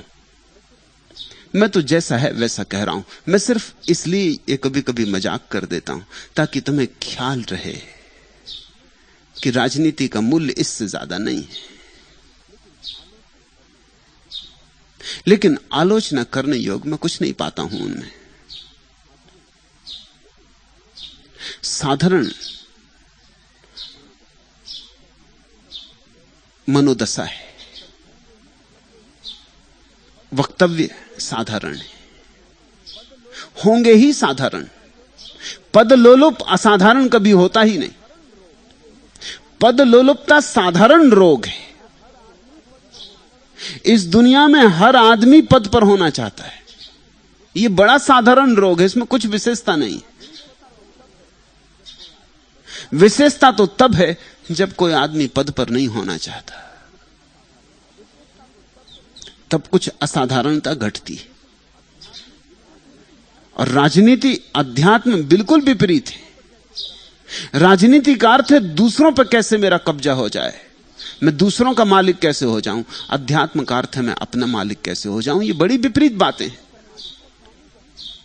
इसलिए तो हम सन्यासी को स्वामी कहते हैं। स्वामी का मतलब अपना मालिक, स्वयं का मालिक। ये दो अलग यात्राएं। राजनीति बहिर यात्रा है, दूसरों का मालिक कैसे हो जाऊं, कितने बड़े समूह का मालिक हो जाऊं।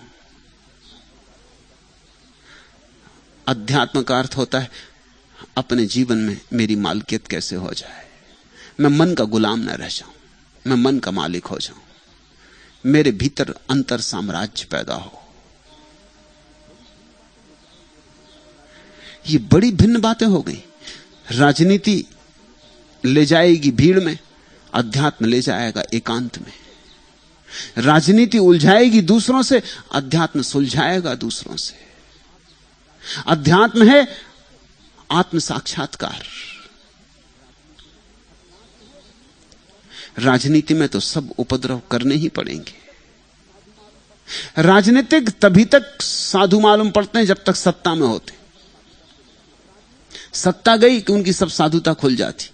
सत्ता चाहिए तो साधुता बनी रहती, क्योंकि सब अखबार उनके हाथ में, ताकत उनके हाथ में, पुलिस उनके हाथ में, व्यवस्था उनके हाथ में।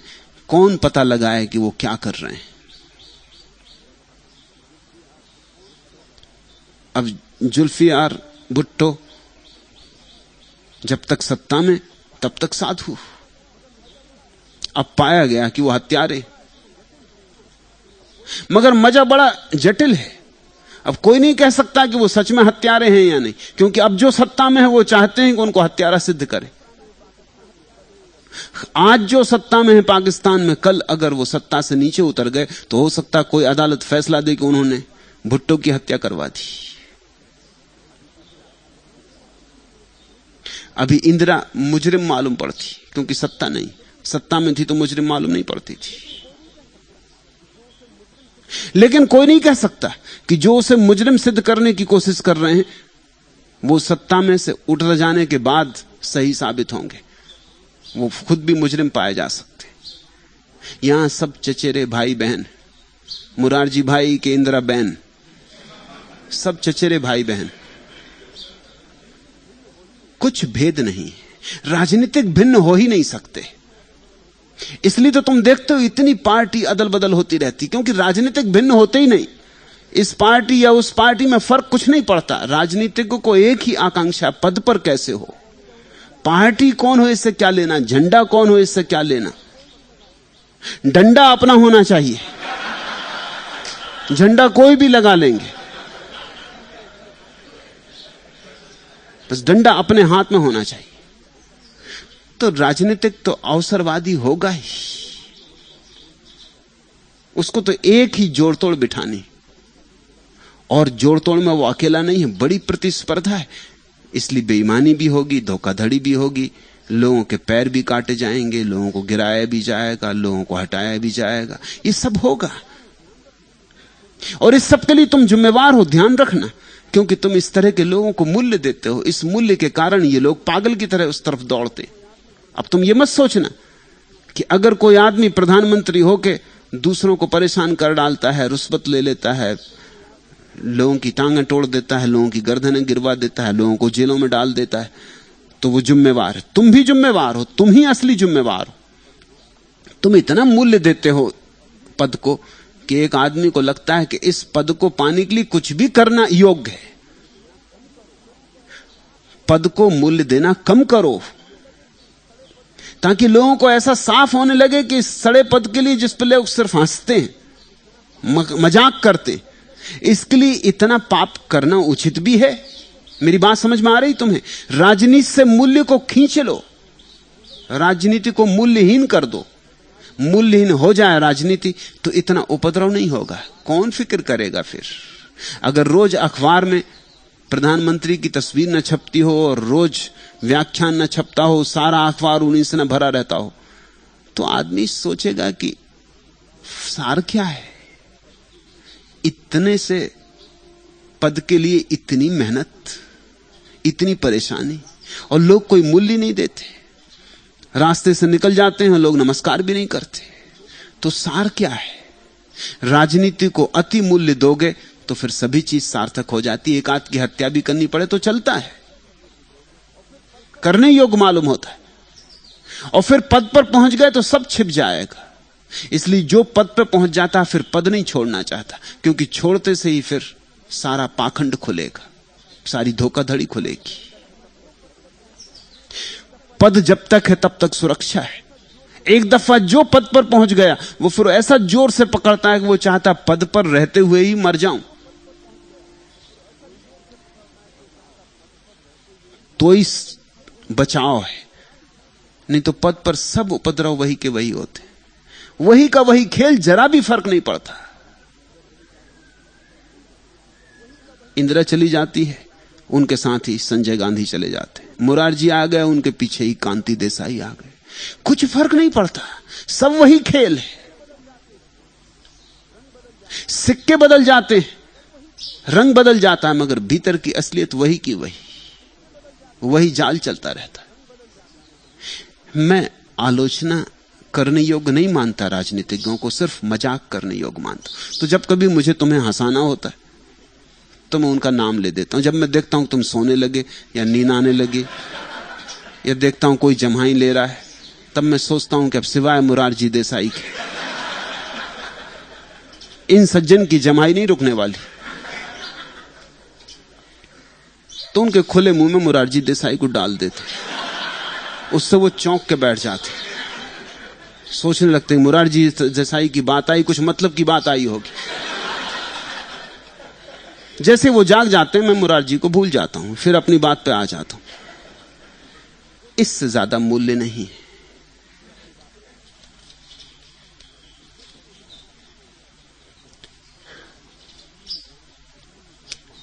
छठवां प्रश्न। भगवान, पहली ही बार आपके सानिध्य में आजोल शिविर में ध्यान करते ही चेतना में ऐसी चिंगारी प्रकट हुई कि मेरे पूर्व व्यक्तित्व का विस्फोट हो गया। मेरी चेतना में कई महीनों तक भूकंप आते रहे और पागल सी स्थिति में मैं कांपता रहा। उन दिनों में दो रोज तक अपनी मातृभाषा गुजराती भी न बोल सका और बोलने में हिंदी या अंग्रेजी आती रही। पेड़ को स्पर्श करते ही विद्युत का झटका लगता, आंख बंद होने पर भी परवश होकर शरीर आपके चरणों में आ गिरता। सूरज से भी शक्ति संचार का अनुभव होता, बिना सोचे हाथ भारी हो जाते और प्रभु चिकित्सा अपने आप होने लगती। भगवान, बताने की कृपा करें कि यह सब क्या हो रहा था। अब मैं ज्यादा शांत और आनंदित हूं और आपके साथ होने पर अपने को कृतकृत्य अनुभव करता हूं। पूछा है स्वामी कृष्ण सरस्वती ने। मुझे भली भांति याद है आजोल में उन्हें जो हुआ था। कोई महत्वपूर्ण घटना घटी थी। उनका अहंकार विदा हो गया था कुछ दिनों के लिए। विराट ने उन्हें पूरी तरह आपूरित कर लिया था। समझ के बाहर स्वभावतः ऐसी घटना होती। पूछना उचित है कि क्या हुआ था। झरोखा खुला था, एक द्वार खुला था, और उस द्वार के खुलने के बाद फिर कृष्ण सरस्वती दोबारा वही व्यक्ति नहीं हो सके जो पहले थे। वो व्यक्तित्व गया, एक नए व्यक्ति का आविर्भाव हुआ। मगर अभी यात्रा पूरी नहीं हो गई। ऐसा और बहुत बार होगा, कम से कम ऐसा 7 बार होगा। मनुष्य के भीतर 7 केंद्र हैं, और जब भी एक केंद्र से ऊर्जा दूसरे केंद्र पर जाती है तो ऐसा होता है। फिर दूसरे से तीसरे पे जाती तो फिर ऐसा होता है।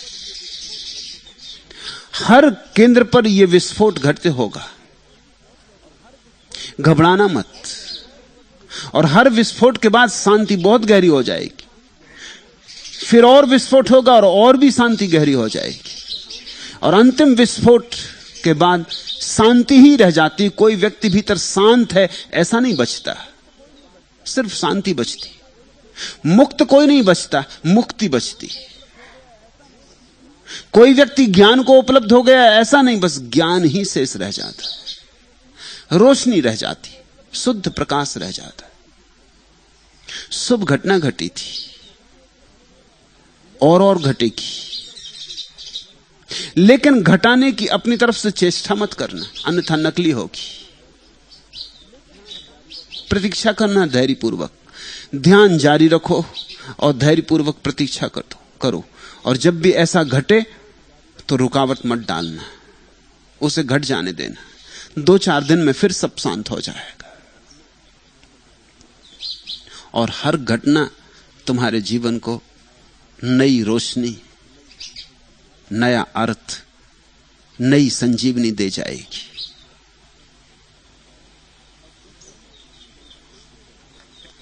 और दूसरा प्रश्न भी कृष्ण सरस्वती का है। बंबई में आपके साथ रहने पर आपसे इतना लगाव हो गया था कि आप कहीं भी दूर भेजते थे तो बस इतना दुख होता था कि बहाना बनाकर आपके सानिध्य में आ जाने की इच्छा होती थी। जब नैरोबी अफ्रीका भेजा तो निरुपाय होकर चेतना ने आपसे दूर रहना स्वीकार कर लिया। फिर जब अमेरिका भेज दिया तब वहां रहने पर आपसे लगाव कम हो गया, ऐसा अनुभव हुआ, और मैं इतने दिनों तक आपसे दूर रह सका। मुझे भय लग रहा है कि क्या आपके प्रति मेरा प्रेम भी साथ में कम नहीं होता जा रहा है। प्रभु कृपया बताइए, क्या मैं सही दिशा में जा रहा हूं? मेरा आपसे और आश्रम से दूर रहने में राज क्या है? क्योंकि मैं ध्यान तो कर लेता हूं, किंतु आपसे दूर रहने से ऐसा भय है कि मैं सत्संग से वंचित हो जाता हूं।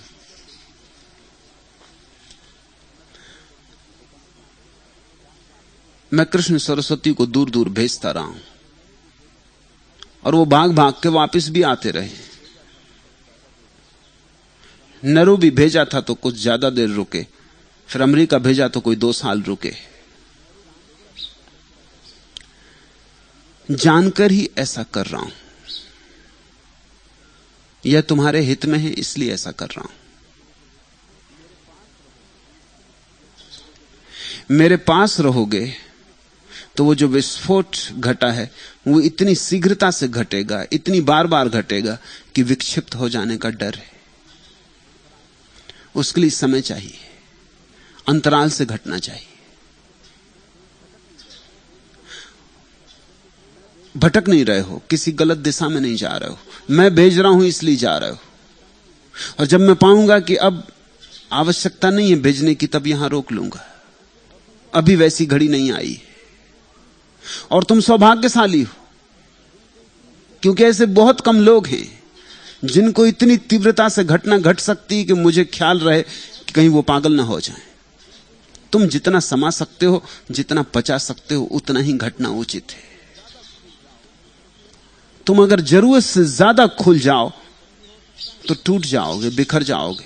पागलपन भी हो सकता है, मृत्यु भी हो सकती है। इसलिए जान के तुम्हें थोड़े दिन यहां रहने देता हूं, फिर वापस भेज देता हूं। अब फिर तुम्हें अमेरिका वापस भेजता हूं, फिर अमेरिका चले जाओ। मेरे काम में लगे रहो। मुझे ख्याल है ध्यान भर ना छूटे। सत्संग की जब जरूरत होगी तुम बुला लिए जाओगे। जितनी जरूरत होगी उतना तुम्हें मिल जाएगा। जिसकी जितनी जरूरत है उतना मैं दूंगा ही। जरूरत से ज्यादा कभी कोई ले ले तो नुकसान हो सकता है। और कभी कभी आध्यात्मिक अनुभव का लोभ ऐसा पकड़ता है कि जरूरत से ज्यादा ले लेने का मन हो जाता है। मुझे ख्याल रखना पड़ेगा कि तुम्हें जरूरत से ज्यादा ना मिल जाए, नहीं तो अपच होगा। और इसका भय मत करो। लगाव कम हो रहा है, यह अच्छा है। लगाव कम हो, आसक्ति कम हो तो ही प्रेम शुद्ध होता है। प्रेम के मार्ग में लगाव ही बाधा है, आसक्ति ही बाधा है। आसक्ति और प्रेम विपरीत है। इसलिए आसक्ति के कम होने को तुम प्रेम का कम होना मत समझना। आमतौर से ऐसा ही हम समझते हैं कि आसक्ति प्रेम है, तो आसक्ति कम हो रही तो कहीं प्रेम तो कम नहीं हो रहा। चिंता समझ में आने जैसी है, पर भय मत करना। प्रेम बात ही और है। आसक्ति के परिपूर्ण चले जाने पर उदय होता है प्रेम का। आसक्ति अशुद्धि है प्रेम में। जब आसक्ति बिल्कुल नहीं रह जाती तब प्रेम परिपूर्ण शुद्ध होता है, तब प्रेम प्रार्थना हो जाता है। अच्छा है आसक्ति कम होती चली जाए। आसक्ति कम होनी ही चाहिए।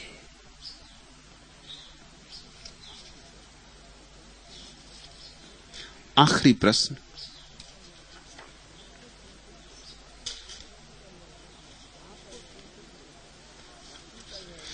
आपको सुन सुन के भक्ति का यह रोग लगता है, मुझे भी लग गया है। अब धैर्य नहीं रखा जाता है, आकांक्षा होती है बस सब अभी हो जाए। रोग तो अच्छा हुआ लग गया, लगने दो, सौभाग्य है यह। इस रोग को महारोग बनने दो। यह रोग इतना बड़ा हो कि इसमें ही तुम लीन हो जाओ। इस रोग के ही द्वार से परमात्मा तुम में प्रवेश करेगा। तुम्हारा मन परमात्मा में अटक रहा है, उलझ रहा है, यह अच्छी बात है। पीड़ा भी बहुत होगी, संताप भी बहुत होगा, क्योंकि जिनको परमात्मा का कुछ पता नहीं है उन्हें गहरी पीड़ा का भी पता नहीं है। उनके सुख भी उथले हैं, उनके दुख भी उथले। अब जिसको धन मिलने से सुख मिलता है उसका सुख भी उथला है, उसको धन न मिलने से दुख मिलेगा उसका दुख भी उथला है। इस संसार के सुख दुख दोनों ही उथले।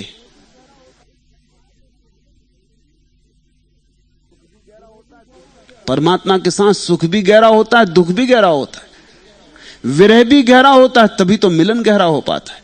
अच्छा हुआ तुम अब अटके हो, इससे पीड़ा होगी। झुरमुट में अटका चांद, कहीं अटका मन मेरा भी। दिन डूबा, दिन के साथ जगत का कोलाहल डूबा, कुछ मतलब रखता है अब तो मेरा भी मंसूबा। तारे मेरे मन की गलियों में दीप जलाते हैं, मेरे भावों में रंग भरता गोधूली अंधेरा भी। झुरमुट में अटका चांद, कहीं अटका मन मेरा भी। जैसे झुरमुट में चांद अटक जाता है, ऐसे ही मन आकाश में अटकने लगता है। तब अड़चन होती, तब बेचैनी होती, क्योंकि कैसे पहुंचे उस दूर परमात्मा तक जिसमें मन उलझ गया। कैसे पहुंचे उस चांद तक जो झुरमुट में अटका मालूम होता है। मालूम तो होता है पास है, पर बहुत दूर है, और दूरी खलती है। तब स्वाभाविक आकांक्षा उठनी शुरू होती, जल्दी हो जाए, अभी हो जाए, अब देर ना करो, अब देर ना लगाओ। मगर जब जो होना है तभी होता है, और जब जो होना चाहिए तभी होना चाहिए। कच्चा फल गिर जाए तो सड़ जाएगा, पकना चाहिए। कच्ची कली तोड़ लो, फूल ना बन पाएगी, फूल बनना चाहिए। हर चीज की प्रौढ़ता है, हर चीज के पकने का एक क्षण है, और हर चीज का एक मौसम है। इस प्रतीक्षा को आनंदपूर्ण बनाओ। आकांक्षा छोड़ो, प्रतीक्षा करो। प्रार्थना का रोग लग गया, अच्छा हुआ, अब एक रोग और लगाओ, प्रतीक्षा का। क्योंकि प्रार्थना अगर अकेली हो, प्रतीक्षा ना हो, धैर्य ना हो, तो फिर बड़ी बेचैनी हो जाती है। उस बेचैनी को संभालना असंभव हो जाता है। प्रार्थना के साथ साथ प्रतीक्षा की कला भी सीखो। वह रोग भी लग जाएगा, यहां आते रहो। मधुर प्रतीक्षा ही जब इतनी, प्रीत तुम आते तब क्या होता। मौन रात इस भांत की जैसे, कोई गत वीणा पर बजकर अभी अभी सोई खोई सी। सपनों में तारों पर सिरधर, और दिशाओं से प्रतिध्वनियां जागृत सुधियों सी आती हैं। कान तुम्हारी तान कहीं से यदि सुन पाते तब क्या होता। मधुर प्रतीक्षा ही जब इतनी, प्रीत तुम आते तब क्या होता। बैठ कल्पना करता हूं, पगचाप तुम्हारी मग से आती। रग रग से चेतनता खुलकर आंसू के कण सी झर जाती। नमक डली सा गल अपनापन, सागर में घुलमिल सा जाता। अपनी बाहों में भरकर प्रिय कंठ लगाते तब क्या होता। मधुर प्रतीक्षा ही जब इतनी, प्रीत तुम आते तब क्या होता। प्रतीक्षा को मधुर बनाओ, प्रतीक्षा का माधुरी समझो। इंतजार का मजा है, परमात्मा की याद है, परमात्मा की प्रतीक्षा है। पुकारो, रो, राह देखो। राह भी मधुर है, विरह भी प्यारा है। इस भाव को संजो, इस भाव को जगाओ, इस भाव में रचो पचो। और जितनी गहरी प्रतीक्षा होगी उतने जल्दी घटना घट जाती, और जितना अधैर्य होगा उतनी देर लग जाती। इस सूत्र को स्मरण रखना, जितना अधैर्य उतनी देर, जितना धैर्य उतनी जल्दी। अगर अनंत प्रतीक्षा हो कि अनंत काल में भी आओगे तो मैं राह देखूंगा, तो इसी क्षण भी आना हो सकता है। मगर अनंत धैर्य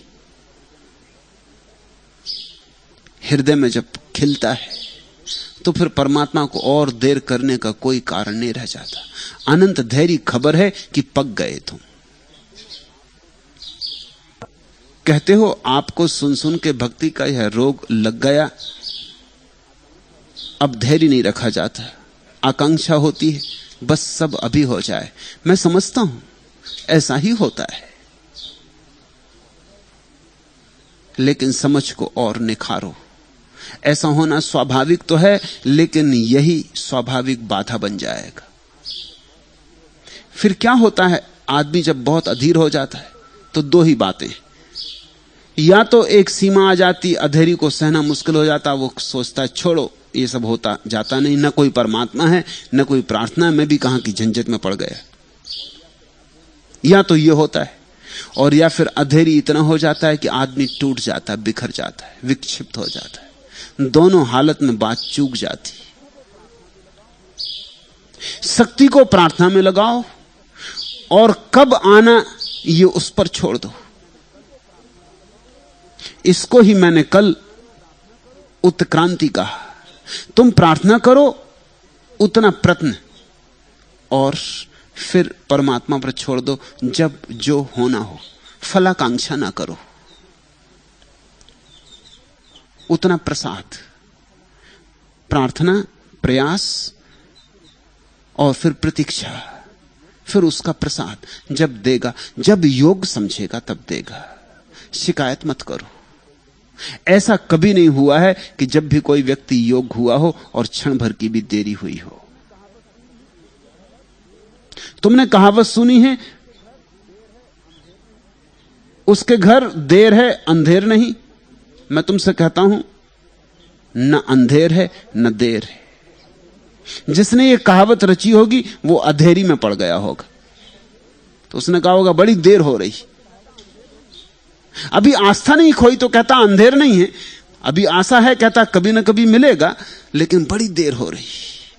मगर देर में सिर्फ तुम्हारा अधेरी प्रकट हो रहा, कभी देर नहीं होती, सब समय पर घट जाता है। इस भाव को गहरा होने दो। एक रोग लग गया, अब दूसरा और लगा लो।